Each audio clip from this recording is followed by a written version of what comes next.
सोना चांदी छोड़ के गुरुवर हो गए अपने हाथ। धन वाले कंगाल है गुरुवर, आप हो माला माल। सोना चांदी छोड़ के गुरुवर हो गए अपने हाथ। धन वाले कंगाल है गुरुवर, आप हो माला माल। धन वाले कंगाल है गुरुवर, आप हो माला माल। जिस रास्ते से तुम गुजरो वो पद भी धन्य कहाए। देखो जो भी एक बार वो अपना भाग्य सराय। जिस पत्थर पर चरण पड़े पव हो हीरा बन जाए। छोड़ परेगा बने दिगंबर, तोड़े सब जंजाल। धन वाले कंगाल है गुरुवर, आप है वाला माल। तप का ताला त्याग तिजोरी, भरे है रत्न अपार। सम्यक दर्शन ज्ञान चरण का पूरा है भंडार। धन्य धन्य हो गए आप वो तप तप सम्य निधार। जिसने खोजे उसने पाए ये वो कीमती लाल। धन वाले कंगाल है गुरुवर, आप है माला माल। एक बार ले आहार विधि से अंतराय उठाए। और जीव नहीं मर जाए ऐसे चलते हैं चाल। सत्य अहिंसा पथ पर विचरे जीव दया और पाल। सीमत युक्ति पांच महाव्रत साधन रखे संहार। धन वाले कंगाल है गुरुवर, आप है माला माल।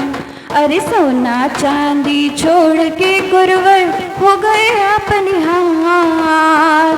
धन वाले कंगाल है गुरुवर, आप है माला माल।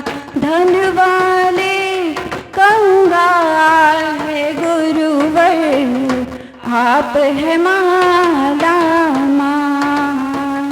आप है माला माल। नमोस्तु बहुत बढ़िया।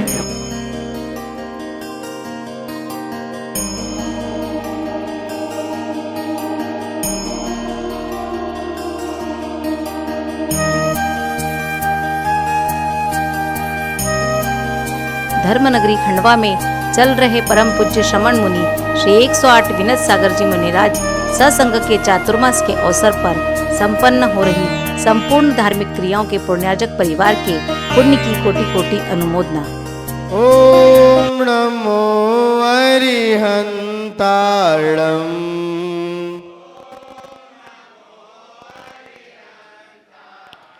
ओम नमो सिद्धाणम्।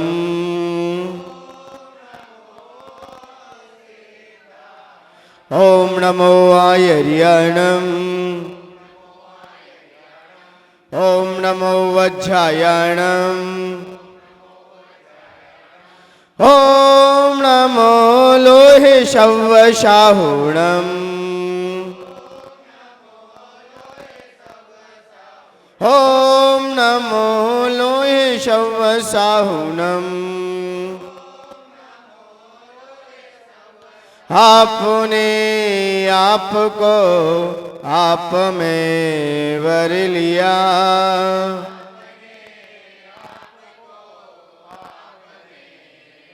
चेतना को स्वयं ही प्रखर कर लिया।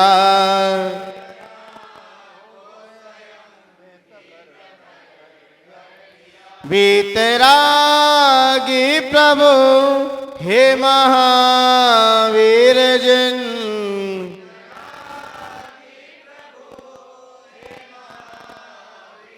आदिनाथ प्रभु तुम हो तारण तरण।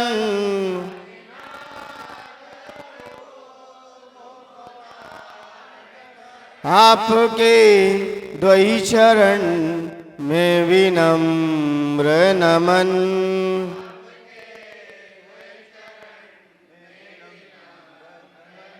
त्याग के रूप तुम धर्म के रूप तुम।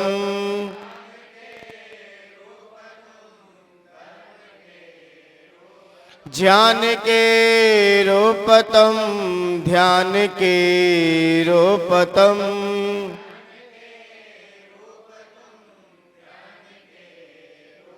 हे विराग गुरु दो विरागी नयन।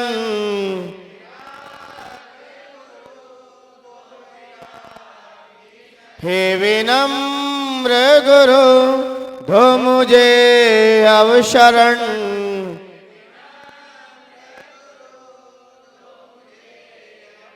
है नमन दे शरण दो समाधि मरण।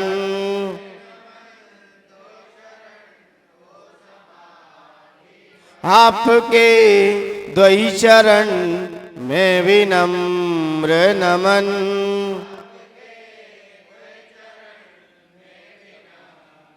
जबलिय अनंतानंद सिद्ध परमेष्टि भगवान की।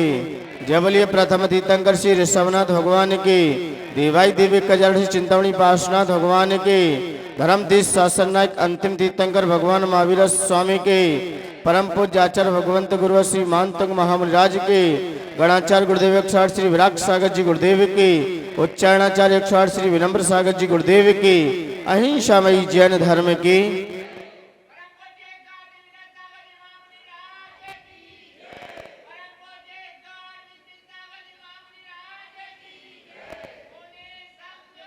भक्तामर प्रणत मौलिमणि प्रभाण मुद्योतकं दलित पापतमो वेतानम्।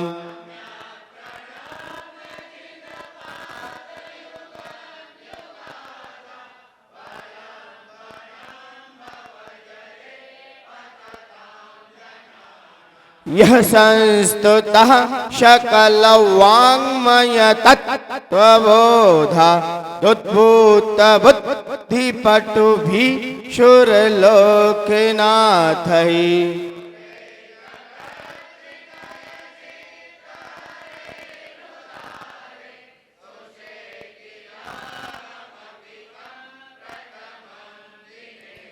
बुद्धस्त्वमेव विबुधार्चित बुद्धिबोधात् तं शङ्करोषि भुवनत्रय शङ्करत्वात्।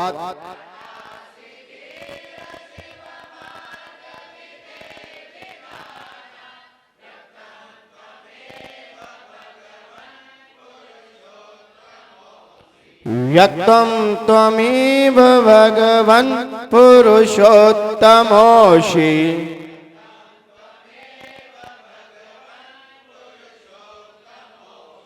आचार्य भगवंत मानतंग महामुनिराज जो कि प्रभु भक्ति में संलग्न हैं और वो भक्ति के सागर में डूबते ही जा रहे हैं। नए नए गुणों के माध्यम से भगवान की भक्ति कर रहे हैं। कल आचार्य भगवंत ने बताया कि यत्र तत्र हमारी बुद्धि भ्रमित थी। ज्ञानियों की बुद्धि भ्रमित होने के कारण ना जाने हमने अपनी दृष्टि को कहां कहां बना के रख लिया।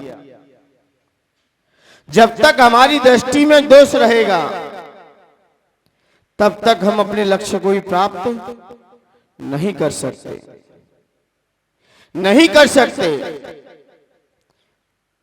क्योंकि नई नई बहू आई और सासू मां के साथ मंदिर जा रही थी, आगे बढ़ रही थी। आगे बढ़ी, सामने उसे एक शेर दिखाई दिया। सिर्फ बना था, लोग बड़े आकृति से मार्बल का शेर बना के सामने खड़ा कर देते हैं, ऐसा लगता है कि सामने से शेर आ रहा हो। सामने ऐसा शेर खड़ा कर दिया।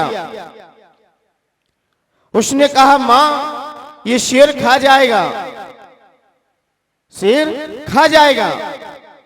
तो सासू मां ने कहा, बेटा ये शेर ओरिजिनल नहीं है, कुछ नहीं करेगा ये। बोले ठीक है। आगे बढ़ी, रास्ते में आगे चलते चलते उसे क्या दिखाई दिया? गाय दिखाई दी, बछड़ा दूध पी रहा है।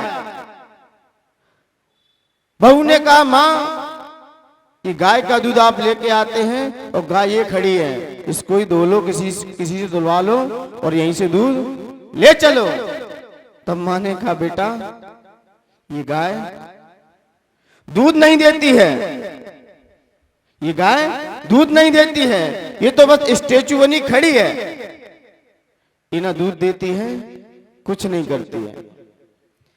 आगे और बढ़े तो झांसी की रानी का चौराहे पर स्टेचू खड़ा था। उसे देखकर भी क्या कहा, मां ये कहीं मार ना दे, तलवार लिए हुए हैं। मां ने कहा, बेटा नहीं, कुछ नहीं करेगा, ये तो स्टेचू, ये कुछ नहीं करते, ये कुछ नहीं करते। और जैसे ही ये क्रम चलता रहा, आगे मंदिर में जाके प्रवेश हो गया। जिनाला में प्रवेश हुआ, सासू मां ने द्रव निकाली और बहू सीधी खड़ी रही। बहू ने कुछ नहीं कर देखा, ना कुछ किया, क्योंकि नई नई बहू है और क्या जाने। हिंदुस्तान में रहती तो थोड़ा सा ज्ञान भी होता, अब बाहर से आ गई है। सासू के पास मंदिर गई और सामने से ही देखा, उसने तो यूं हाथ पर कर लिए। मंदिर में जाते ही उसने यूं हाथ कर लिए, बांध लिए अपने हाथों को, और सासू मां तो गौवासन की मुद्रा लगाई और प्रणाम करने लगी। और सासू मां ने कहा, बेटा आप भी नमस्कार कर लो। बोले नमस्कार कर लो। बोले क्यों? बोले क्यों? बोले भगवान है। बोले भगवान है, ये तो प्रतिमा है, जैसे रास्ते में मिलते चले आ रहे थे ना अपन को, वैसे ये है, क्यों प्रणाम कर लूं? अब सासू मां पे क्या उत्तर है यहाँ की सासू मां पे? यदि आपसे बहू ये कहे कि मैं क्यों नमस्कार करूं, ऐसा आपको क्या दिख रहा है? ऐसा आपको क्या दिखाई दिया भगवान के पास आकर, जो आपने भगवान को प्रणाम कर लिया? कुछ है आप पे उत्तर? आपने भगवान को प्रणाम क्यों किया? क्या आपको गुण दिखाई दे रहे थे? क्या गुण भी दिखाई नहीं दे रहे हैं? फिर आपको क्या दिखाई दिया? और आजकल के बच्चे लॉजिक ज्यादा जानना चाहते हैं। परंपरा बूढ़े बड़े ढोते रहे, लेकिन आज के लॉजिक जानते हैं। तब सासू मां ने समझाया, बेटा आपने अन्य प्रतिमाएं देखी, आपने अन्य स्टेचू देखे, वहां पर आपके परिणाम कैसे हुए? उस प्रतिमाओं को देखकर आपके दृष्टि और आपके परिणाम कैसे बने? आपकी दृष्टि में क्या क्या दिखाई दिया? और इस प्रतिमा को देखकर आपकी दृष्टि में क्या विचार आ रहा है? आपने अन्य प्रतिमाएं भी देखी, अन्य प्रतिमाओं को देखकर हमारे राग के भाव होते हैं, कहीं द्वेष के भी भाव हो जाते हैं, लेकिन इस प्रतिमा को देखकर न राग दिखाई दे रहा है, न कहीं द्वेष दिखाई दे रहा है। शांति से बैठे हैं। और इसी मुद्रा में यदि हम बैठते हैं तो मान्यवर, जब भी शांति मिलेगी इसी मुद्रा में आके मिलेगी, इसी मुद्रा में मिलेगी। आपने अन्य मुद्राएं बनाई, अन्य आकृति बनाई, तो उसमें आपके परिणाम भी चलायमान हो सकते हैं, लेकिन इस मुद्रा में आकर किसी के परिणाम चलायमान नहीं होते। ये तो बाहरी लॉजिक है। जितने भी योग मुद्रा सिखाते हैं, योग मुद्रा में आ जाइए। और पद्मासन लगाने से किसी को कोई पीड़ा नहीं होती। नेचुरल मुद्रा है।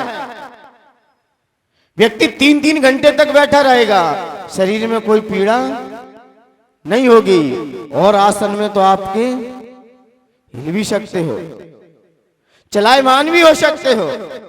और इसी मुद्रा में आके जीव को क्या मिलती है? सुख शांति मिलती है। उसे अपना वैभव दिखाई दे जाता है। उसे अपने अंदर का, हमारे अंदर कितना वैभव है उसे सब दिख जाता है। इसलिए ये दृष्टि, ये वाली दृष्टि देखने से और ये वाली दृष्टि को हम ऐसे दर्शन करने से हमारी दृष्टि का भी दोष निकल जाता है। क्योंकि ये प्रशांत मुद्रा है, ये शांत मुद्रा है। इसलिए भगवान इसी मुद्रा में आके विराजमान हो गए, इसी मुद्रा में। और इसी मुद्रा में आके हर जीव को सुख शांति का आवास होता है। और हर जीव शांति की खोज में है। किसकी खोज में है? शांति की खोज में है। शांति कब मिलेगी? जब हमारी दृष्टि से दोष हट जाएगा। जब तक आपकी दृष्टि में दोष रहेगा, तब तक आप सुख शांति का भी मुझे लगता है सुख शांति की बात तो बहुत दूर है, उसकी लहर भी आपके पास नहीं आ सकती। जब तक हमारी दृष्टि में दोष है। और देखा जाए हर प्राणी शांति की खोज में है। हर प्राणी, वो कहीं भी जाए, चाहे भगवान के पास आए, चाहे घर परिवार में रहे, चाहे कहीं भी रहे, शांति की खोज में है। मैं चिंतन कर रहा था, चाहे व्यक्ति विद्यार्थी बनना चाहता तो क्या चाहता है? आगे चल के क्या मिले? शांति मिले। घर परिवार में जाता है, किस लिए जाता है? कि थोड़ी शांति मिले। व्यापार भी कहता है कि शांति से मेरा व्यापार चलता रहे। शांति की खोज में ये व्यक्ति था। देखिए कहां चिंतन चला उसका, अध्यक्ष जी। एक व्यक्ति मटके बेच रहा था। क्या बेच रहा था? मटके बेच रहा था। और पेड़ के नीचे मटके रख लिए और साइकिल पे आके थोड़ा सा विश्राम कर रहा था। तो एक व्यक्ति जो मुंबई में रहता ना, बम्बई में, वो व्यक्ति गया उसके पास। क्या तुम समय पास करते रहते हो? कुछ कमाया करो, अभी आपकी जवानी है, आप कमाया करो कुछ, या यूं ही पड़े रहते हो। बोले भाई आप कहाँ रहते हो? बोले मैं बम्बई रहता हूं। बोले आप क्या करते हो? बोले मैं पैसे कमाता हूं। महीने में दिन के कितने? बोले कम से कम 5,000 से तो किसी ने रोके नहीं है मेरे। बोले फिर क्या करते हो उनका? बोले उसका घर ले लिया है मैंने। घर लेके फिर क्या करते हो? बोले शादी हो गई है। फिर क्या करते हो उसके बाद? बोले बच्चे हैं। बोले बच्चे हो गए, अब क्या है आपका आगे? बोले सुख शांति से रहते हैं। कैसे रहते हैं? सुख शांति से रहते हैं। तो मटके वाला बोला भाई तो मैं यहां क्या कर रहा हूं अभी? जब इतने ठट कर्म करने के बाद शांति मिले और यहां फोकट की शांति है मेरे पास। जब इतना करना पड़ेगा तब शांति मिलेगी। और यहां तो निश्चिंत खुले एसी की हवा ले रहे हैं। और वहां तुम लोग पहले तो एयर टाइट करोगे रूम, और फिर एसी लगवाओगे, और फिर घुटन होगी तो एक्सार लगाओगे। कितना पैसा बर्बाद करते हो एक हवा के चक्कर में। पहले रूम कैसा कराओगे, एयर टाइट, और फिर उसमें क्या लगाओगे, एसी, और घुटन होगी तो फिर काय के लिए किया इतना ठटगरम। अरे एक खिड़की 10 से खोलते हवा बाईपास निकल जाती। अब उस हवा के चक्कर में आप लोगों की हवा और खराब हो रही है। और किसके लिए, सिर्फ शांति के लिए। जीव शांति चाहता है तो आचार्य भगवंत ने कहा जब हमारी दृष्टि निर्मल होगी, अनेकांतमय होगी, सुख शांति बाहर से नहीं आती है, सुख शांति आपके ही अंदर बैठी है। सुख शांति बाहर से नहीं आती। अब भक्तामर क्यों पढ़ रही हूं, ज्ञान के लिए। ज्ञान प्राप्त करके क्या करोगे, शांति से रहेंगे। भगवान भी तो शांति से है। ज्ञान कहां से आएगा, ज्ञान बाहर से नहीं आता, ज्ञान तो आपके अंदर ही बैठा है। कोई बाहर से कोई हम खरीद के नहीं लेके आते, ज्ञान तो हमारे अंदर ही है। लेकिन वो ज्ञान अंदर तो बैठा है, लेकिन क्या करें, उस पर दृष्टियां इतनी पड़ी हैं, वो वास्तव में प्रकाशित अपना हो नहीं पा रहा है। हमने ना जाने अपनी अपनी दृष्टि कहां जोड़ रखी है, किस किस से अपने नाते बना रखे हैं, किस किस से अपनी रिश्तेदारी बना रखी है। मान्यवर उसको जानो, उसको जानो जिसको तुम जान रहे हो ना, उसमें जान नहीं है। जिसको तुम जान रहे हो अभी, उसमें जान नहीं है। उस जाननहारे को जानो जो जान रहा है, उसको जानो वो क्या चाहता है। जब वो चाहता है, शांति आपके पास ही है। लेकिन जो हमने अशांति फैला रखी है, इस सिर्फ हमारी दृष्टि से ये शांति हमारे जीवन में फैली है। ना जाने हमने क्या क्या मान्यताएं बना बैठे हैं। तो मान्यवर आचार्य भगवंत आज 26वें छंद के माध्यम से जीव कैसे सुखी रहे, क्योंकि हर जीव, किसी भी गति का जीव हो, सब सुख चाहते हैं, दुख से सब भयभीत हैं। जीव से पूछो सुख चाहिए कि दुख, सुख चाहिए कि दुख। हर व्यक्ति सुख चाहता है। कौन सी आयु शुभ है और कौन सी आयु अशुभ है, कौन सी गति शुभ है, कौन सी गति, कौन सी आयु शुभ है और कौन सी गति शुभ है, और कौन सी आयु शुभ है और कौन सी आयु अशुभ है। यहीं से पता चल जाएगा आपको गति कौन सी शुभ है, कौन कौन सी गति शुभ है। 2 गति शुभ है मात्र, मनुष्य गति और देव गति। और आयु 3 शुभ है। कौन कौन सी आयु शुभ 3 है, मनुष्य आयु, देव आयु और त्रियंच आयु। त्रियंच आयु शुभ है, लेकिन त्रियंच गति अशुभ है। क्यों अशुभ है गति, क्योंकि त्रियंच गति में जीव जाना नहीं चाहता, और चला गया वहां से मरना नहीं चाहता। त्रियंच गति में यहां से कोई जीव वैसे कहो जाओ तो कोई नहीं जाना चाहेगा। और किसी से कहो कि आपको त्रियंच गति मिलेगी, आप तो त्रियंच बनोगे, तो कितना बुरा लगता है। और त्रियंच वहां पहुंच जाए, क्या वहां से मरना चाहता है क्या। आपने वो कीड़े का उदाहरण सुना होगा, जो मल का कीड़ा बन गया और उसने अपने बच्चे से क्या कहा, मुझे मार देना, मुझे ऐसे स्थान पर मेरा जन्म होगा, वहां से मुझे मार देना। लेकिन जैसे ही मारने को आता, वो तो जो जहां रमण कर जाता उसे वहीं अच्छा लगने लगता है। फिर जो जहां पर रमण कर जाए फिर वहां से निकलना नहीं चाहता। तो इसलिए त्रियंच आयु क्या है, शुभ है, लेकिन गति अशुभ है। देव गति भी शुभ है, आयु भी शुभ है। मनुष्य गति भी शुभ है, आयु भी शुभ है। नरक न आयु शुभ है न गति शुभ है। कौन सी नरक, न कोई जाना चाहता, और चला गया तो वहां से मरना चाहता है।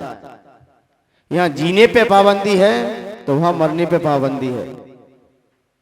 यहां तुम अच्छे से जी नहीं सकते और वहां मर नहीं सकते, वहां मर नहीं सकते, क्योंकि मरोगे तो पारे के समान फिर शरीर जुड़ जाएगा, और यहां जीने पे पाबंदी है। आप जी लोगे नहीं जी लोगे? भले ही महिलाएं करवा चौथ व्रत कर लें, जिससे क्या हो जाती है, उनकी आयु बढ़ जाती है। व्रत करके तो उनकी आयु बढ़ा दी और घर में जीने नहीं देती। वैसे तो यहाँ जीने पे पाबंदी है और वहां मरने पे पाबंदी है। तो आइए 26वें छंद में आचार्य भगवंत अपनी व्याख्यान करते हुए अपनी व्याख्या रखेंगे। आइए पढ़ने के लिए तैयार होते हैं। ये छंद अब आचार्य महंतों ने कहीं नमस्कार नहीं किया। पहले छंद में किया कि नहीं किया? आचार्य महंतों ने पहले छंद में नमस्कार किया, लेकिन आप लोग पढ़ते हो तब करते हो नहीं करते नमस्कार? क्योंकि वो तो आचार्य महंतों पीड़ा में थे ना, तो इसलिए नमस्कार किया। हम तो पीड़ा में जी रहे ना, हम तो पीड़ा में है ना, तो हम क्यों नमस्कार करें? नहीं, पूज्य पुरुषों को जहां पर नमस्कार शब्द आए, इससे पता चलता है कि आपका भक्तांबर भावपूर्वक पढ़ा जा रहा है। जहाँ सम्यक प्रणम शब्द आता है वहां हमारा सर झुक जाता है, तो वहीं से ये भक्तांबर क्या हो जाता है? भावपूर्वक हो जाता है, भावमय हो जाता है। और जहां सम्यक प्रणम आया, आपका सर नहीं झुका, तो मुझे लगता है कि आपको अभी दिमाग में द्रव्य से पढ़ लिया है, लेकिन भाव से आप उसका अर्थ जानोगे, अपने आप भाव लग जाएगा। और अर्थ नहीं मालूम है तो सीधा पढ़ लोगे, जैसे पेपर पढ़ते हैं ना, पढ़ जाएगा। लेकिन इसका असर हमारे जीवन में इसी भावपूर्वक पढ़ते समय बड़ा तन्मय हो जाओ इसी में। इसका अर्थ आपके स्मृति पटल पर छाना चाहिए, और अब तो वैसे ही छा जाएगा कि सारे अर्थ कितने सरल हो गए, आपकी भाषा में कितने सरल कर दिए। अब इसका भी आज 26वां छंद, इसमें आचार्य भगवंत नमस्कार करेंगे। तुभ्यं नमस्ते भुवनार्ति हराय नाथ,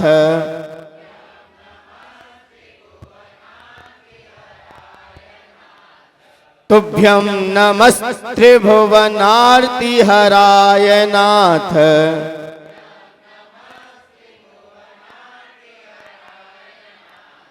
तुभ्यं नमः क्षितितलामलभूषणाय,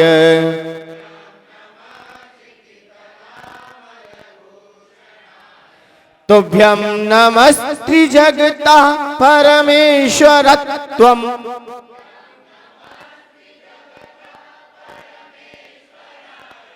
तुभ्यं नमस्त्रिजगतः परमेश्वराय,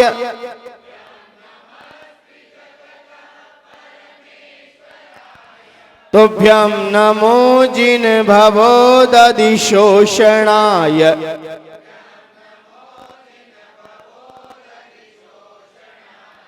तुभ्यं नमो जिन भवोदधिशोषणाय,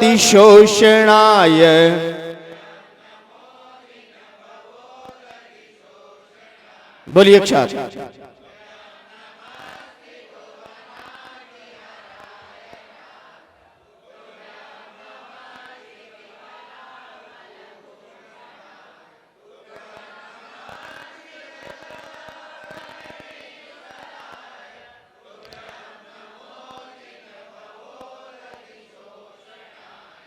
एनी प्रॉब्लम? बस इसमें यही प्रॉब्लम है, जब पढ़ो तब सर झुका लेना आप लोग, इसे पढ़ो। और ये ऐसा छंद है, कोई भगवान हो आप तो यही छंद टिका दो जाके। जैसे गर्मी होती है ना, चाहे चक्कर आए, चाहे बीपी आई हो, कुछ भी हो, कौन सा क्या देते हैं उसमें? इलेक्ट्रॉनिक देते नहीं देते आप? कुछ भी हो गर्मी में वही टिका दो। ऐसे ही कोई भगवान मिले यही छंद टिका दो तुम तो। ये छंद याद होना चाहिए। हम भगवान को कोई स्तुति स्तोत्र से नमस्कार करते हैं, उसका फल कुछ अलग निकल के आता है, और सीधा गए नमोकार में सुना दिया, उससे कुछ फल नहीं मिलेगा। क्योंकि हम नई नई स्तुति बना के जाते हैं, उसका फल कुछ अलग ही आता है। नमोकार मंत्र का तो ध्यान किया जाता है, उसकी तो साधना की जाती है, उसका तो ध्यान किया जाता है। भगवान को नमोकार मंत्र पढ़ने से नमस्कार नहीं किया जाता। वो तो हमारे जीवन का मंगलाचरण है। लेकिन हम भगवान के पास जाएं तो कोई ना कोई स्तुति लेके जरूर जाए। और आपको स्तुति याद नहीं है, कम से कम ये 4 लाइन याद कर लो। कोई भगवान मिले, फिर इसमें किसी भगवान का नाम नहीं आया है, ये गुण है, उसको मेरा प्रणाम है, उसको मेरा प्रणाम है। इसमें शब्द आया तो भ्यम नमस, कहीं शाह कर दिया, कहीं विसर्ग छोड़ दिया और कहीं ओ की मात्रा लगा दी। नमा मूल वर्ड है, नमा मूल वर्ड है। सा क्यों हो गया? व्याकरण का नियम है तेते वासम, विसर्ग को शकार हो जाता है और बाकी अघोष वतोष्य।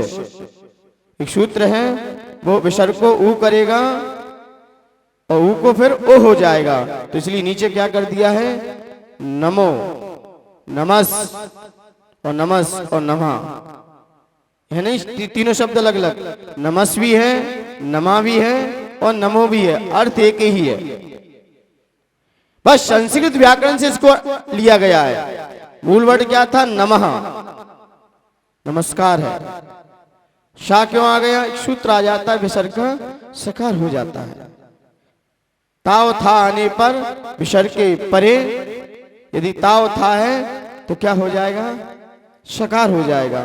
और अघोष वतोष, घोष के आने पर और अकार के आने पर विसर्ग का ऊ होके ओ हो जाता है। तो यहाँ पर नमो शब्द आया है। आइए इसका अर्थ समझते हैं। इसका अर्थ क्या है? अर्ध सिर, अर्ध सिर पीड़ा विनाशक। कभी कभी ऐसा होता है कि आधे सर में दर्द होता है। आपके होता है कि मेरे भी होता है? कभी कभार आधे सर में दर्द होता है कि नहीं होता है?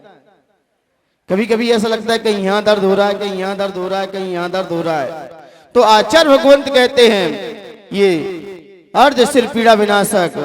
जब हम भगवान को श्रद्धा भाव से नमस्कार करते हैं, जब हम भगवान को प्रणाम करते हैं, तो हमारे सर का दर्द भी चला जाता है और हम अपना सर यत तत जहां भी मिले वहां पटक देते हैं।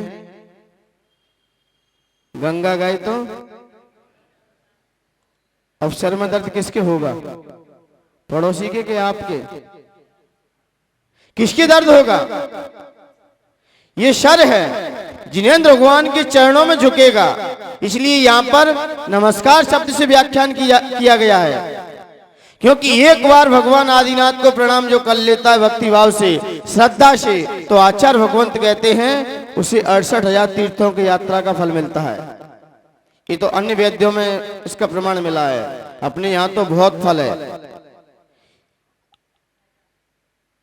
इतने तीर्थ यात्रा करने का आपको पुण्य मिलता है। और वहां पर भी आचार्य भगवंत दर्शन पाउड में आचार्य शुद्ध सागर जी महाराज वो ये कह रहे हैं कि अन्य प्रतिमाओं को यदि आप श्रद्धा भक्ति उन्हें ईश्वर मानकर, उन्हें भगवान मानकर प्रणाम करते हो, अब मैं कह नहीं सकता कि कितनी वेश्याओं के गमन करने का पाप लगता है। मैं कह नहीं सकता, क्योंकि उसमें तो व्याख्यान कर दिया है, लेकिन मैं तो जानता हूं इससे भी ज्यादा हो जाएगा। तो हमारे शरीर में दर्द यदि हम यत्र तत्र की बातों को दिमाग में रखते हैं तो हमारा सर भी भन्ना जाता है। तो आचार्य भगवंत कहते हैं कि आपके जैसे ही शरीर में दर्द हो तो नमो नमो सिद्धाड़म, इसकी जाप को लेकर आप अपने तालु रंध्र पर रख लेना। और वो भी कौन सा कलर? कौन से कलर में? लाल कलर लेना। लाल कलर में नमो सिद्धाड़म ये शब्द रखकर बस अंतर्मूर्त के लिए ध्यान लगा दीजिए। मुनिराज के शरीर में दर्द होता है, आप लोग तो झंडू आम लगा लेते हो, दवाई ले लेते हो। मुनिराज क्या करते हैं? कभी कभार सर दर्द आता है कि नहीं आता है? हमारे आचार्य श्री थे, अब आचार्य श्री जब 3 बजे स्वाध्याय के लिए बैठ रहे थे तो थोड़ा शुद्धि करके आ गए और अपने स्थान पर बैठ गए, लेकिन अभी साधुगण स्वाध्याय के लिए नहीं आ पाए, थोड़े लेट हो गए। एक व्यक्ति आया, एक महिला आ गई, तो आचार्य श्री ने फिर कमंडल उठाया। मैंने कहा गुरुदेव अभी तो आप शुद्धि करके आए, फिर क्यों? बोले क्या करें, सर दर्द आ गया है सामने। फिर कोई कोई लोग होते हैं ना, कभी दुकानदार भी जब सामने व्यक्ति आ जाता है तो वो भी खिसक जाते हैं। दुकानदार भी कुछ ऐसे होते हैं ना कि अब ये पता है व्यक्ति ऐसा आएगा जरूर माता खाएगा वादा, तो इससे तो कह दे मेरे पास तो चीज है ही नहीं। कभी दुकानदार देखे ना चीज होते हुए भी क्या कह देते हैं, मेरे पास नहीं है। क्यों? क्या करेंगे? चीज तो कुछ लेगा देगा नहीं और खाएगा क्या? तो लोग कभी बार दुकानदारी भग जाते हैं। कभी कभी घटना घटती होगी आपके जीवन में, कोई ऐसा ग्राहक आ गया तो व्यक्ति किसी व्यक्ति को बैठा के और अपन खुद खिसक जाता है, बोले अभी इसका समय आ गया। तो ऐसे ही आचार्य श्री बोले कुछ लोग आ जाते हैं आधा माता खाएंगे, यहाँ वहां के प्रश्न तो करेंगे नहीं, बस यहाँ वहां की बातें छोड़ेंगे और झेलना भी है उन्हें। कहाँ जाए? आप लोग कभी कभार देखे ना देख पाओ उस व्यक्ति को और एकदम ग्राहक के सामने, अब आप उस समय कहाँ जाओगे? अब फंस गए। तो ऐसे ही सर दर्द हो सकता है। तो आचार्य भगवंत कहते हैं ऐसे हमारे यदि सर में दर्द है तो आचार्य भगवंत कहते हैं नमो सिद्धाणम, जाप को लीजिए। आचार्य विमल सागर जी गुरुदेव का जब मैं साहित्य पढ़ रहा था तो आचार्य विमल सागर जी गुरुदेव के साहित्य में एक ही बात लिखी कि जहां भी आपके दर्द हो, किसी भी पार्ट पर कोई भी किसी प्रकार का दर्द हो, आप वहां पर ओम का ध्यान कीजिए, लाल बीजाक्षर में ओम को अंकित कर दीजिए और एक अंतर मुहूर्त के लिए आप एकांत स्थान पर बैठ जाइए।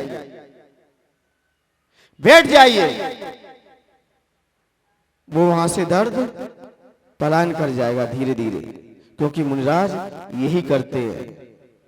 मुनिराज के पास कोई औषधि नहीं हमेशा, और आप लोगों के पास तो नेक सर दर्द हुआ, कौन सी गोली है? सेरेडॉन, तुरंत अंग्रेजी दवाई लेके आ जाते हो। लेकिन मुनिराज क्या करें, वो इन्हीं ध्यानों के माध्यम से, क्योंकि कभी कभार क्योंकि सर दर्द होता है, कहीं अंतराय हो जाए। कम भोजन करने से भी सर दर्द होता है, उपवास करने से भी कभी कभार सर में दर्द होता है। ये शर्त का दर्द नहीं कि बाहर की बातें से भी, कम भोजन जाता है, कम आहार होता है, तब भी सर दर्द करने लगता है। तो इसलिए आचार्य भगवंत ने कहा, और ज्यादा चिंताएं टेंशन करने से भी, भोगों की ज्यादा चिंता करने से भी सर में दर्द होता है। लेकिन आप योग मुद्रा में आ जाइए, आप टेंशन फ्री हुइए, आपका सर दर्द भी हट जाएगा। मात्र इन 5 परमेश्वरियों में किसी भी परमेश्वरी का आप ध्यान कीजिए, आपका सर दर्द भी धीरे धीरे हट जाएगा। कोई दूसरा स्थान नहीं है, क्योंकि आया कैसे है, वायरस जरूर गलत पहुंच गया है जो सर में जाके टकरा रहा है। अब इसे एंटीवायरस दे दो दूसरा। ये मंत्र क्या हुआ, एंटीवायरस का काम करता है। आप पहले से एंटीवायरस लगा के रखो। कई लोग देखे ना लैपटॉप चलाते हैं, पहले से उसमें क्या लगा लेते हैं, क्यों लगा के रखते हैं? इसमें कोई वायरस ना आ जाए, इसलिए आप पहले से ही ध्यान करते रहो। पंच परमेश्वरी का ध्यान पहले से ही करते रहो, जिससे हमारे सर में दर्द ना हो। और पंच परमेश्वरी का ध्यान नहीं किया, किसी दूसरे का ध्यान किया तो सर में दर्द, तो क्योंकि उसकी वर्णाएं हमारे अंदर टच करेंगी। इसलिए मान्यवर ऐसा इसका अर्थ है, इसकी जाप समझ लेंगे और भी समझ में आ जाएगा। अर्ध सिर पीड़ा विनाशक। और इसकी जाप है ओम ह्रीम रमनुदित तवाणम, ओम ह्रीम रमनुदित तवाणम। ऐसे ऋषिराज, ऐसे मिराज जिनके शरीर से क्या सूर्य के समान कांति निकलती है। जैसे सूर्य धमकता है वैसी कांति इनके शरीर से निकलती है। लेकिन क्या करने से, क्या करने से? तो क्या है? नित्य तवाणम, ऐसी वो तपस्या करते हैं 6-6 माह तक, 6-6 दिन तक उपवास कर रहे हैं, कहीं बेला कर रहे हैं, कहीं तेला कर रहे हैं। जितनी कठोर साधना करते हैं तब भी वो संतुष्ट नहीं होते, तब भी वे संतुष्ट नहीं होते। मैंने कहा आपका उपवास चल रहा है, इतने उपवास होने के बाद भी फिर भी वो संतुष्ट नहीं है। फिर भी उपवास करने के बाद सूर्य के किरणों के सामने बैठ जाएंगे। इतनी घोर तपस्या, उससे उनके शरीर में क्या आती है? कांति आती है,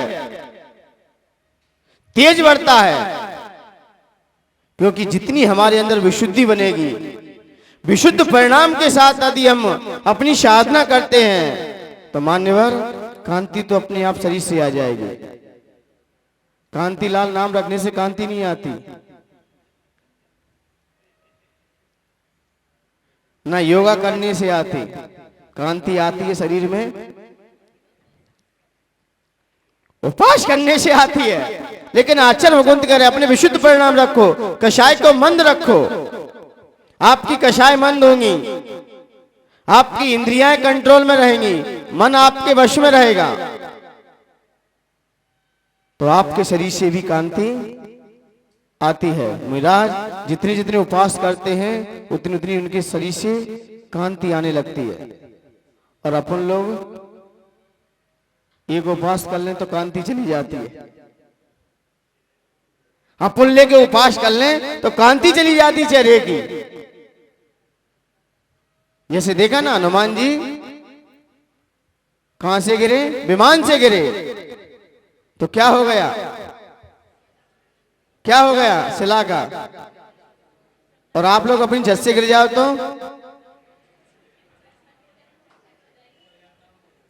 तो हम ही चूर चूर हो जाएंगे।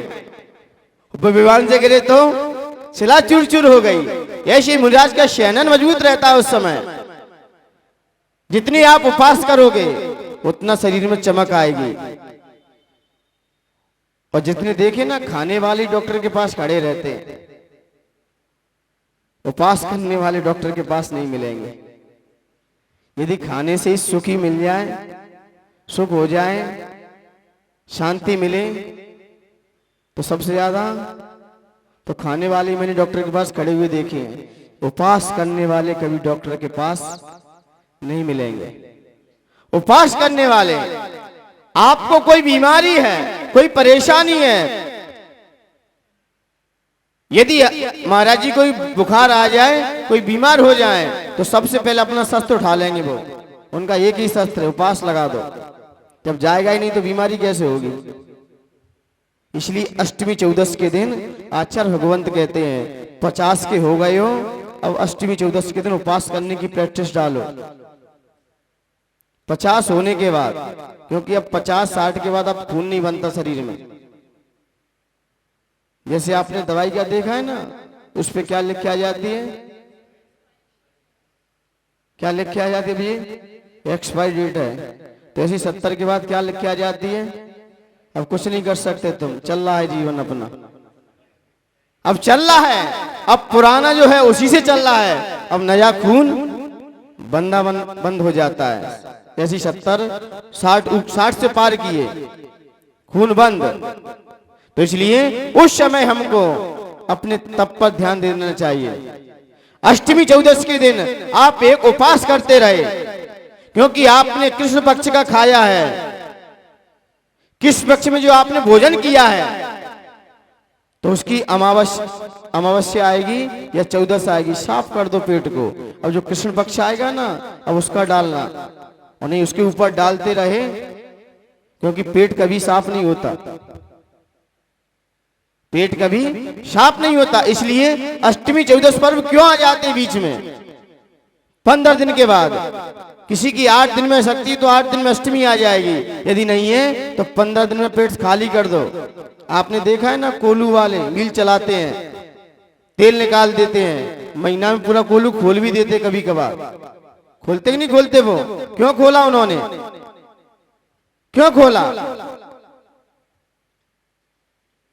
लेकिन हम तो अपने शरीर को खोल नहीं सकते, तो मल निकाल दें।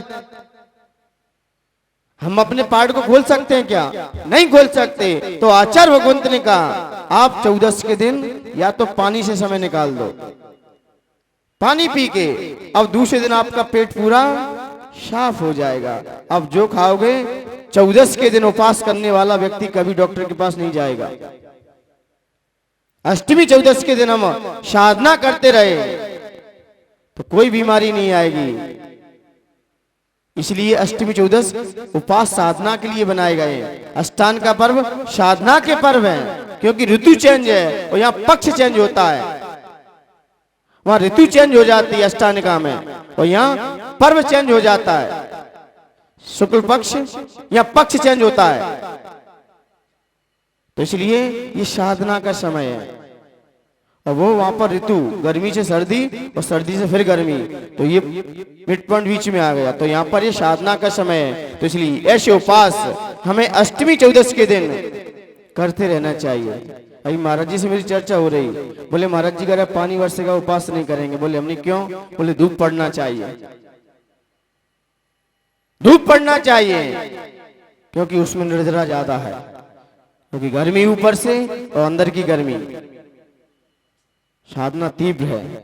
तो आचार्य भगवंत ऐसे मुनिराज जो घोर तप करते हैं और सूर्य के सामने खड़े अपनी साधना करते हैं, ऐसे मुनिराज जो दीप्ति तप, दीप्त तप रिद्धि के धारक मुनिराज हैं, जो विदेश क्षेत्र में विराजमान है, उन मुनिराज को मेरा मन से, वचन से, काय से बारंबार नमस्कार हो, नमस्कार हो, नमस्कार हो। कौन सी रिद्धि है?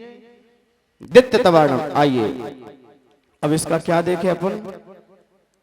अर्थ, अर्थ क्या है इसका? तुभ्यम नमस्, क्या? तुभ्यम नमस् त्रिभुवनार्ति हराय नाथ है। हे भगवान, आप तीनों जगत की पीड़ा को आप क्या करने वाले हो? हरण करने वाले हो। जितनी भी पीड़ाएं होती हैं, कैसी भी पीड़ाएं हो, और कितने जगत की, तीनों भुवन की आप पीड़ा को क्या करने वाले हो? हरण करने वाले हो। चार गतियों के जीव के दुख संकट पीड़ा को आप हरण करने वाले हो। और आपका हृदय विशाल है, जो सारी पीड़ा को आप हरण कर लेते हो। कोई भी कितनी बड़ी पीड़ा में हो, व्यक्ति भगवान का स्मरण कर ले, पीड़ाएं उसे महसूस नहीं होती। भगवान जितनी भी, जिनको भी संकट आया है, जिनको भी संसार में परेशानी हुई है, तो मान्यवर सबको एक ही द्वार दिखाई देता है। क्या दिखाई देता है? सुख में सुमरण और दुख में करे ना कोई। और जो दुख में सुमरण करे, जो सुख में सुमरण करे, भगवान का जब भी स्मरण होता है, पीड़ा में नहीं होता कभी भी। जब भी भगवान का स्मरण होगा तो सुख में ही होगा, क्योंकि वो स्वयं सुखी है। जो सुखी है उसी का सुखी में स्मरण करना होता है। दुख में भगवान का कभी स्मरण नहीं होता। दुख में तो दुख का निवारण हेतु स्मरण करते हो आप। हमें उसका निवारण होना चाहिए। निवारण हो गया तो फिर भगवान भी पीछे हो जाते हैं। गाड़ी आपके बगल से निकले एकदम फास्ट और आप रास्ते से जा रहे हो, तो मुंह से किसकी आवाज आती है? एकदम आप रास्ते से चल रहे हो और गाड़ी आपकी एकदम बहुत स्पीड से तेज निकल जाए और आपको पता नहीं है पीछे क्या है, और आप बाल बाल बच गए, तो मुंह से आवाज क्या निकलती है?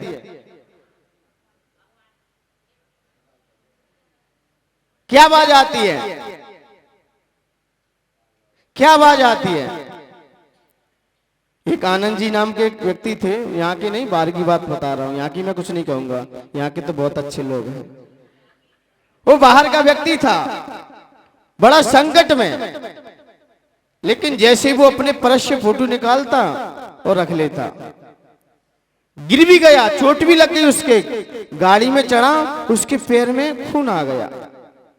उसने अपनी पर्स से फोटो निकाला और फिर बैठ गया आके, फिर बैठ गया आके, फिर जाके पानी पीने गया, पानी पीने गया तो फिर फिसल गया बेचारा, क्योंकि लगे में ही ज्यादा लगती है, लगे में ही ज्यादा लगती है। तो उसने अपनी पर्स से फिर फोटो निकाला, फिर देखने लगा। क्या समझ गए क्या?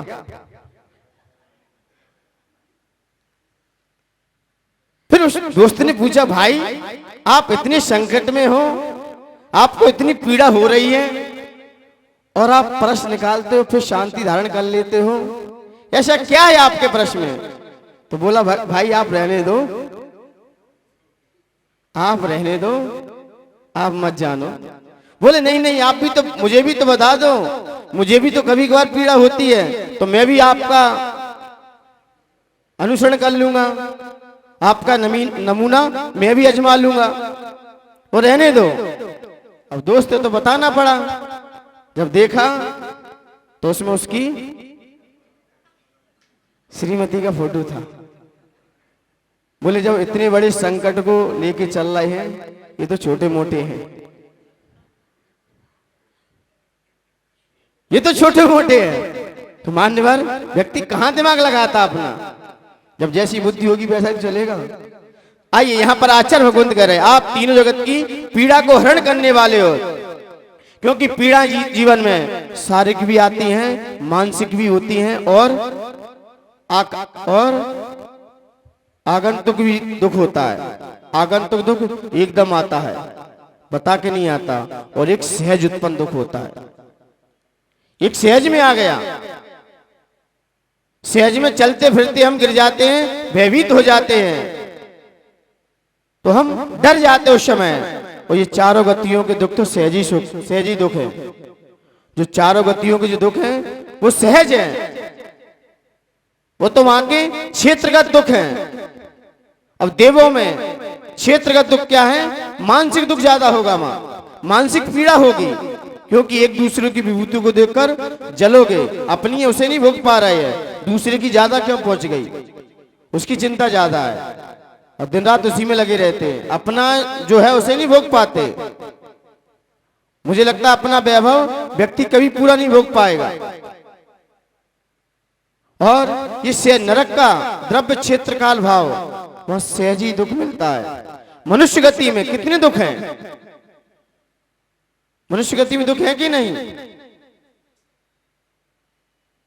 कितने दुख हैं, कितनी पीड़ाएं हैं। देखो दुकान पे व्यक्ति जाता है, क्या क्या करता है? हाथा जोड़ी, हाथा जोड़ी, माथा फोड़ी, भागा दौड़ी, हाथा जोड़ी, माथा फोड़ी, भागा दौड़ी, कितने दुखों को सामना करता है। ग्रस्त है, लस्त है, पस्त है, व्यस्त है, और फिर भी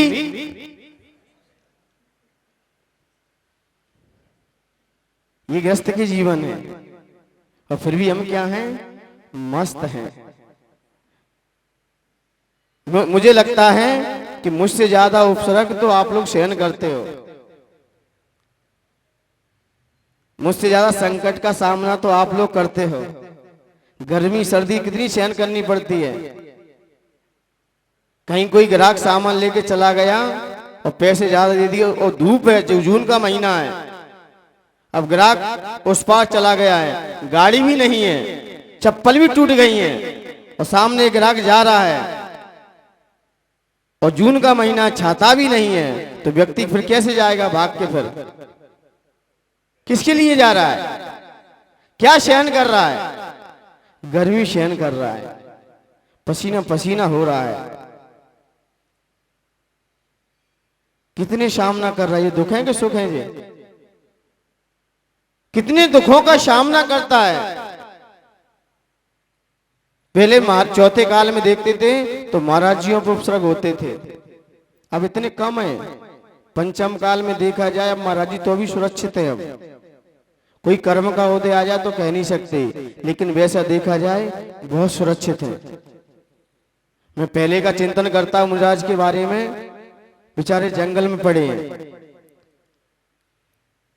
पासनाथ भगवान की जब मैं जीवन चरित्र पढ़ा, अपन तो पढ़ लिया कि पासनाथ भगवान को जीव को ध्यान कर रहे थे और सांप ने डस लिया। आपने कह तो कितने सेकंड में दिया, लेकिन उस दिन की संवेदनाएं देखो ना, उस समय की संवेदनाएं देखो ना, कि सामने साक्षात बैठे हैं उन अभिनंदन आदि 500 मुनिराज। उन्हें पता है कि अब मेरा नंबर आने वाला है, अब मैं घानी में पेला जाऊंगा। क्या संवेदनाएं थी पहले, कैसे कैसे उपसर्ग हुए मुनिराजों के ऊपर, कितना दुख है, लेकिन फिर भी वो शांत बैठे हैं। तो ये सहज उत्पन्न है। और एक आता है आगंतुक दुख। आगंतुक दुख जैसे किसी ने भविष्य में कह दिया। जब शांतिनाथ भगवान का जब मैं जीवन चरित्र पढ़ रहा था, जो उनके गर्दक थे उनके बारे में, पौधनपुर के राजा थे, राजा विजय, और एक अपरिचित सभा में एक व्यक्ति आ गया। वो राजा थे उस समय के, और सामने इंद्रधनुष, उसे ब्रह्म मुहूर्त में इंद्रधनुष दिखाई दे गया, वो ध्रुव तारा भी हिलता दिखाई दे गया। उसने अपने ज्ञान से जान लिया कि राजा की मृत्यु होगी अब, और राजा यहाँ का न्याय प्रिय है, विवेकवान है, ज्ञानवान है, बड़ा ही विनम्रशील है। और ये राजा अपने हाथ से चला गया तो आगे राज्य कौन संभालेगा। और राजा की उम्र भी अभी ज्यादा नहीं है, नया नया राजा बन के आया है। तो आगंतुक ने कह दिया, राजन आपकी 7 दिन में मृत्यु हो जाएगी। उसने घोषणा कर दी। अब जिसने घोषणा कर दी हो कि 7 दिन में आपकी मृत्यु आ जाएगी, उस व्यक्ति से पूछिए दिलो दिमाग में क्या चलेगा उसके। आपसे कोई अचानक कर कह दे कि आपकी 8 दिन बाद मृत्यु है, आप क्या सोचोगे उस समय। किसी में भी आपकी रुचि नहीं लगेगी। लेकिन मंत्री माइंडेड था, मंत्री माइंडेड था। मंत्री ने अपनी न्याय नीति से काम किया। बोले राजन तो यही रहेंगे, लेकिन उसने उस सिंहासन पर एक पाषाण की मूर्ति बनवाई और राजन की पाषाण की मूर्ति बनवाई और उसकी स्थापना कराई, और राजा का पद छुड़वा दिया कि राजन अब आप राजा नहीं हो, अब राजा ये प्रतिमा है। जैसे आप मूर्ति विराजमान करते हो ना, अब यही राजा है। अब स्थापना कर दी उसने, राजा सामान्य हो गए, राजपद छोड़ दिया, सारा मुकुट था उस प्रतिमा को लगा दिया। प्रतिमा को लगाया और लगाकर 7वां दिन आया, वज्रपात हुआ, बिजली गिरी तो प्रतिमा फट गई। क्या हुई? प्रतिमा फट गई। और फिर राजन को फिर से राजगद्दी पर फिर से बैठा दिया, क्योंकि स्थापना निक्षेप भी सत्य है। हुई तो राजा की मृत्यु, लेकिन मंत्री ऐसे मैंडेट होना चाहिए। मैंने कहा ना, देश का मंत्री मैंडेट है, देश बहुत सुरक्षित रहेगा, सब चैन की नींद सोते रहेंगे। मंत्री को मैंडेट होना चाहिए, चाहे कमेटी का हो, फिर चाहे फिर देश के हो, चाहे राज्य के ही क्यों ना हो। फिर मंत्री बड़ा हिसाब से चलता है, अपना मार्ग भी निकाल लेता है और काम भी कर देता है। तो इसलिए ये कौन सा था? आगंतुक दुख था, किसी ने आके बता दिया। ऐसे ही ये दुख अब आता, इसके बाद मानसिक दुख, मान कषाय के कारण उत्पन्न होने वाला। हमारा किसी ने सम्मान नहीं किया, हमारा किसी ने स्वाभिमान नहीं रखा, हमारे स्वाभिमान पर ठेस पहुंचाई, इससे क्या होगा? मानसिक दुख होगा, मानसिक पीड़ा होगी। ऐसी पीड़ा करने वाले आगे नहीं बढ़ सकते। ईर्ष्या रखना किसी से, इससे क्या होता है? मानसिक दुख होता है। और कौन सा है? सहज उत्पन्न मानसिक आगंतुक और एक शारीरिक दुख, शारीरिक दुख जो दूसरों के दुख से देखा जाता है, शारीरिक दुख भी दिखाई देता है। पीड़ा हो गई शरीर में, ऐसी ऐसी बीमारी हो जाती है, जैसे वादिराज स्वामी को क्या हो गया, शरीर में क्या हो गया, कोढ़ हो गया। श्रीपाल को शरीर में कोढ़ था, शारीरिक दुख था, वो कहां गए थे? वो सिर्फ भगवान की भक्ति में आ गए। तो इसलिए मान्यवर, ये सारी पीड़ाएं, और यदि आपको सुखी रहना है, आचार्य भगवंत कहते हैं इन चारों पीड़ा से आपको बच के रहना है, तो आचार्य भगवंत एक ही बात कहते हैं कि आप कभी भी, ये चारों दुख आते क्यों हैं, आते क्यों हैं ये चारों दुख? यही दुख है हमारे जो पीड़ा देते हैं। फिर कोई भी गति हो, सबसे पहला आता है, कभी भी अपने आप अपने मुख से प्रशंसा मत करो अपनी। कभी भी, कितने भी आप सज्जन हो, सुशील हो, लेकिन कभी भी अपने मुंह से अपनी प्रशंसा नहीं करना चाहिए, क्योंकि इससे हमारी यश प्रतिष्ठा गिरती है, आपका यश गिर जाएगा, आपकी ख्याति गिर जाएगी, आपको जो लाभ होना चाहिए आपको अलाभ होने लगेगा। इसलिए कभी भी अपने मुंह से प्रशंसा नहीं करना चाहिए, इससे हमारी बुद्धि विवेकहीन हो जाती है। इसलिए हम किसी अपनी प्रशंसा मुख से ना करें, और अपने मुंह से प्रशंसा करी तो जिंदगी का आप स्वयं निर्णय नहीं ले सकते। आपने अपनी प्रशंसा की, अपनी बड़ाई की, तो आप अपनी जिंदगी में कभी निर्णय नहीं ले सकते। कभी आप जब भी निर्णय लोगे तो आकुलता में लोगे, और आकुलता के निर्णय हमेशा डिफीट देते हैं, हमेशा गिराते हैं, और जिंदगी में आप कठपुतली की तरह नाचते फिरोगे। जो स्वयं अपनी प्रशंसा करते हैं ना, अपनी बड़ी बड़ी बड़ी प्रशंसा में लगे रहते हैं, वो कठपुतली समझो ने धरती के, वो अपना रिवॉर्ड किसी दूसरे के हाथ में दिए। कभी भी अपने मुख से अपनी प्रशंसा नहीं करना चाहिए। दूसरा आता है लालसा, लालच, गिरदता, लोलुपता, ये हमारे अंदर नहीं होना चाहिए। विषय भोगों के प्रति आते हैं ये, क्योंकि इससे पापों की प्रवृत्तियां बढ़ जाती हैं, पापों का पुण्य कोश बढ़ जाता है। और जहां लोलुपता होती है, फिर लोलुपता किसी की भी हो, यहां पर लोलुपता फिर किसी की भी हो, और लोलुपता में चीज मिल तो जाएगी आपको, वस्तु सामने प्राप्त भी हो जाएगी, लेकिन वस्तु ऐसे मिलेगी तत्काल छूट भी जाएगी। लोलुपता वाले व्यक्ति देखे ना, भाई लोलुपता दिखाते चीजों में, वस्तु मिल तो जाती है, लेकिन क्या होता है फिर?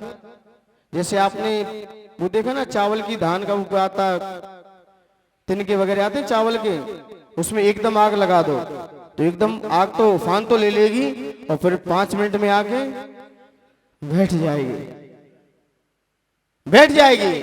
ऐसी लोलुपता वाले व्यक्ति कभी नहीं प्रगति कर सकते। जब एक व्यक्ति चिड़ियाघर गया देखने, चिड़ियाघर में देखा एक बंदर और बंदर आपस में बड़ा प्रीति कर रहे थे, प्रेम कर रहे थे, बड़ा स्नेह कर रहे थे। ऐसा लग रहा था इन जैसा प्रेम हमें कहीं दूसरी जगह नहीं मिलता है। ऐसी प्रीति में तन संलग्न थे। और उधर शेर के पास गए, शेर भी पिंजरे में बैठा हुआ था, लेकिन शेरनी एक तरफ मुंह की थी और शेर एक तरफ मुंह किया था। शेर ने मुख किधर कर लिया, इधर बड़े खामोशी से बैठे।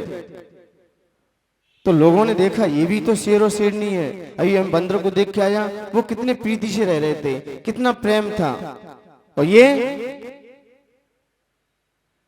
कितने दूर दूर हैं। लेकिन एक व्यक्ति ने जैसे ही पत्थर लिया और शेरनी को मारा, जैसे ही मारा तो शेर सामने धाड़ने आ गया,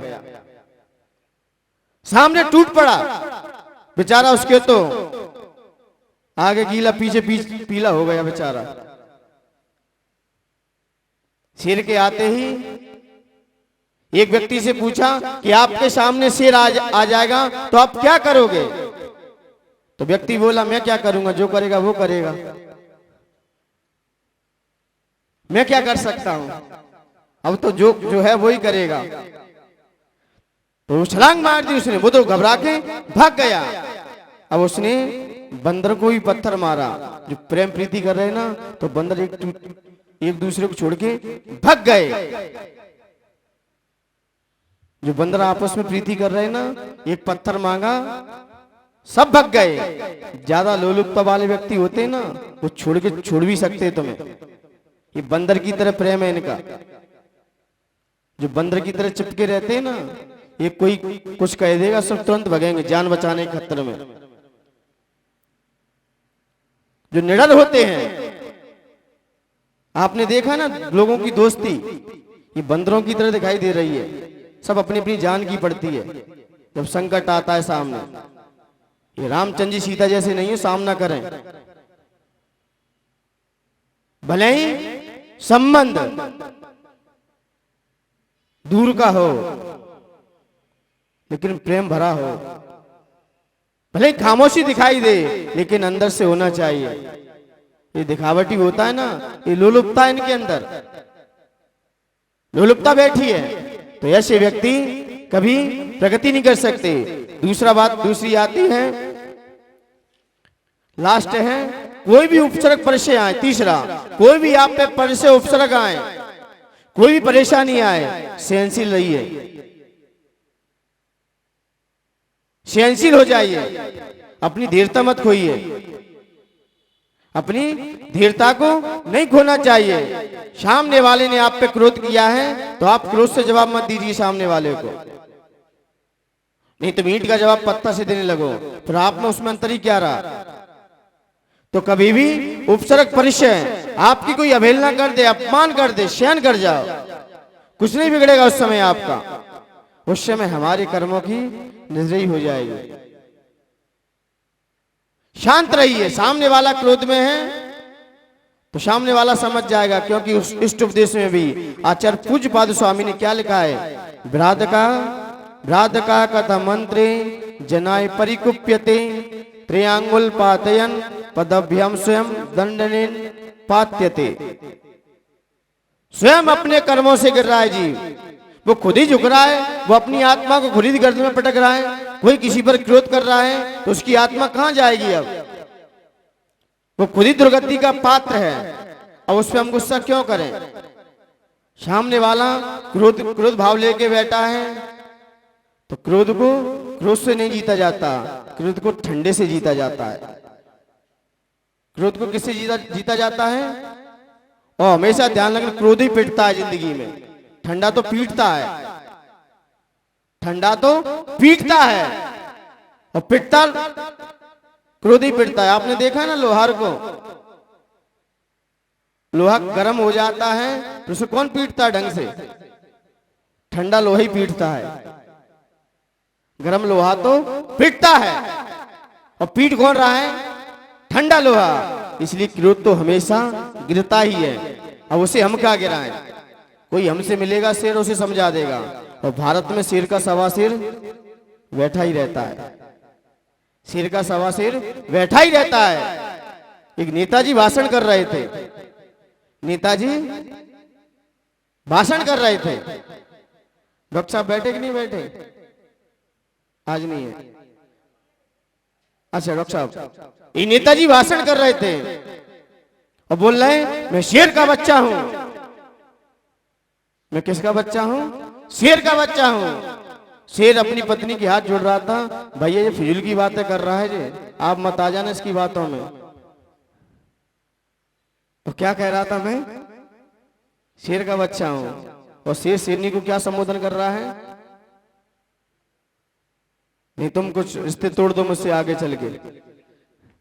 तो आइए यहाँ पर तो भ्यम नमस्त्र भुवनार्थी हराय नाथ है। तीनों जगत की पीड़ा को आप क्या करने वाले हो? हरण करने वाले हो। तो भ्यम नमा क्षिति तलामल भूषणाए, आप धरती पर क्या हो? निर्मल आभूषण हो। आप क्या हो? धरती के निर्मल आभूषण हो, तोभ्यम नमः त्रिजगतः परमेश्वराय। और आप तीनों जगत के क्या हो? परमेश्वर हो। तीनों जगत के आप क्या हो? परम ऐश्वर्यशाली हो। और तोभ्यम नमो जिन भवोदधि शोषणाय। और आप संसार रूपी समुद्र को आप, हे नाथ, आप को मेरा नमस्कार हो, क्योंकि आप भवोदधि, भव संसार रूपी, उदधि में जल, संसार रूपी जल को आप सुखाने वाले हो। संसार रूपी पाप को आप क्या करने वाले हो? शोषणाय, शोषण करने वाले हो। संसार को भी आप क्या हो? सुखाने वाले हो। तो यहां पर चारों डिग्री अलग अलग ली है। क्या लिए भगवान? आप क्या हो? तीनों जगत की क्या हरने वाले हो? पीड़ा को हरने वाले हो। और पृथ्वी पर आप क्या हो? निर्मल आभूषण हो। आप 18 दोषों से रहित हो। और जो आपको जान लेता है, पहचान लेता है, जो आपका अनुकरण कर लेता है, भोग भी एक दिन क्या हो जाता है? आप जैसा ही हो जाता है, आप जैसा ही निर्मल बन जाता है। लेकिन कब? जब आपकी मुद्रा को जान ले, पहचान ले, स्वीकार कर ले अंदर से, तो वो भी एक दिन आप जैसा निर्मल बन जाता है। पढ़ने से निर्मल नहीं बनते। आप जब तक उनका अनुसरण नहीं करोगे, अनुकरण नहीं करोगे, तब तक आप भी उन जैसा नहीं बन सकते। लेकिन भगवान जो भी आपकी शरण में आ जाता है और आपकी इस मुद्रा को देखकर आप वो निर्मल आभूषण हो कि आपको देखकर तीनों जगत के प्राणी भी देखते ही रह जाते हैं। इस मुद्रा को देवो देवियां देखती रह जाती हैं। उनका मन ही नहीं होता कि हम किसी वस्तु को देख लें, क्योंकि आप तो इतना सुंदर आभूषण है आपके पास। आपके आभूषण में आकर्षण है। व्यक्ति कहीं से भी देखे, उसकी निगाहें वहां से ओझल नहीं होती, हटती नहीं है वहां से।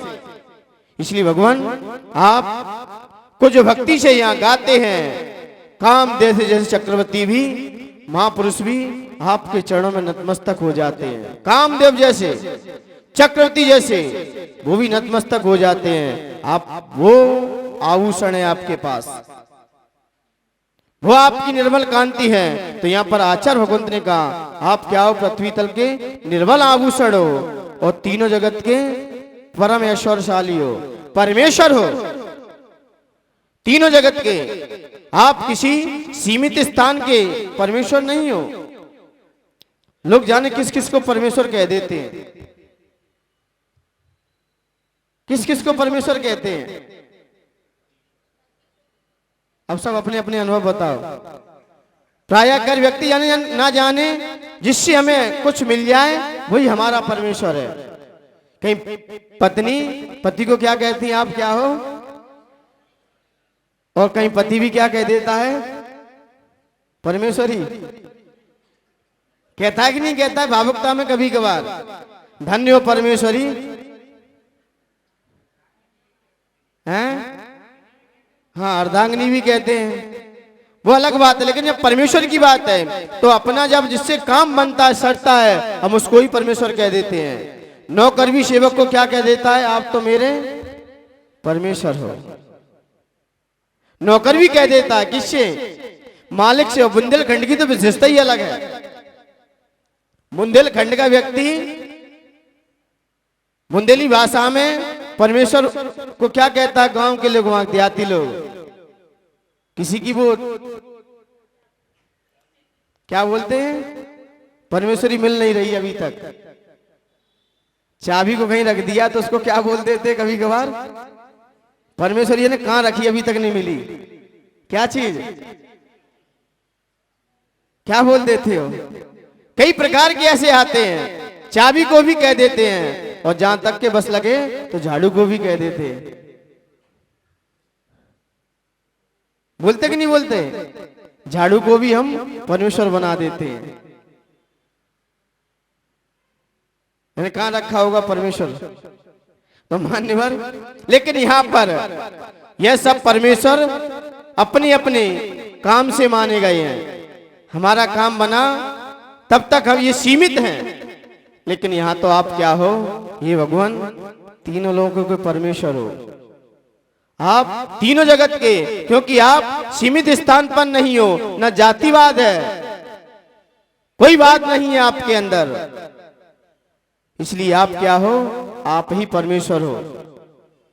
सारा ऐश्वर्य आपके पास है, सारी विभूतियां आपके पास हैं, इसलिए आप क्या हो, परमेश्वर हो। इसलिए मान्यवर यहाँ पर आचार्य भगवंतों ने और ऋषियों मुनियों ने भी यहाँ पर ऐसी हम श्रद्धा भाव लेके यदि भगवान के पास आएंगे, उन्हें अपनी आस्था का केंद्र समझेंगे, उन्हें अपना ज्ञान का हिमालय समझेंगे, तभी हमारा उनके चरणों में क्या झुकता है, शीश झुकेगा, अपने आप झुक जाएगा, क्योंकि हमारे क्या है, श्रद्धालय के आलय हैं, ज्ञान के हिमालय हैं और हमारी आस्था के केंद्र हैं। ऐसे परमेश्वर जो निष्पक्ष हैं, निर्भीक हैं, और जो इनकी शरण में चला जाता है वो भी इन जैसा बन जाता है, सारी विभूतियों को भी प्राप्त कर लेता है। तो आचार्य भगवंत ने यहाँ पर वैसे फीट करने की तो आवश्यकता है नहीं, इसमें क्या कहा, हे भगवान आपको नमस्कार हो, हे नाथ आपको नमस्कार हो। क्यों? क्योंकि तीनों जगत की पीड़ा को हरण करने वाले, पृथ्वी तल के निर्मल आभूषण, तीनों जगत के परम ऐश्वर्यशाली, संसार समुद्र सुखाने वाले आपको मेरा नमस्कार हो, सिर्फ आपको मेरा नमस्कार हो। क्यों नमस्कार है? क्योंकि सारा तीनों जगत की पीड़ा को आप क्या करने वाले हो, हरण करने वाले हो, और पृथ्वी तल पर आप क्या हो, निर्मल आभूषण हो। आप चित्र देखिए, सारे देवलोग क्या कह रहे हैं उसमें, चित्र में क्या कह रहे हैं कि भगवान आप क्या क्या हो, आप तीनों जगत की पीड़ा को हरण करने वाले हो, पृथ्वी तल पर आप ही निर्मल आभूषण हो, और तुभ्यं नमः त्रिजगता, और तीनों जगत के परमेश्वर हो, और संसार रूपी समुद्र को सुखाने वाले हो, इसलिए आपको मेरा नमस्कार हो, नमस्कार हो। ठीक है ना, आगे यार समझ में। प्यारे आदिनाथ भगवान करें गुरुमान तंग गुणगान, जिन्हें नित धोके हमारी है, भक्ता हमारे स्तोत्र की महिमा।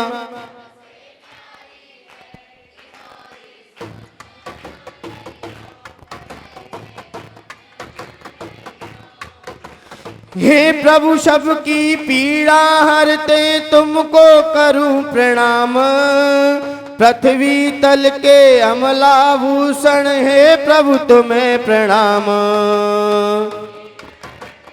परमेश्वर प्रभु तुमको नम्र प्रणाम, भव सागर को शोषित करते तुम्हें विनम्र प्रणाम। तभी सिर पीड़ा होती दूर, कांति तन में बढ़ती भरपूर, नमन सब संकट हारी है, भक्तांबर स्तोत्र की महिमा।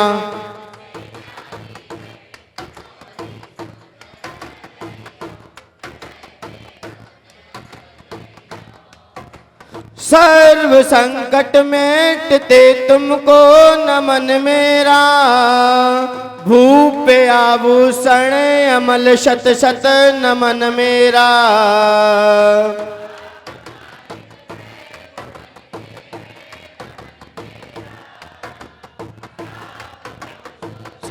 करे तुमको नमन, शिड़ की पीड़ा नासक प्रभु का वंदन,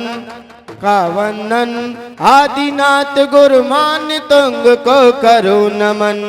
हो वे नम्र भक्तांबर गाऊं,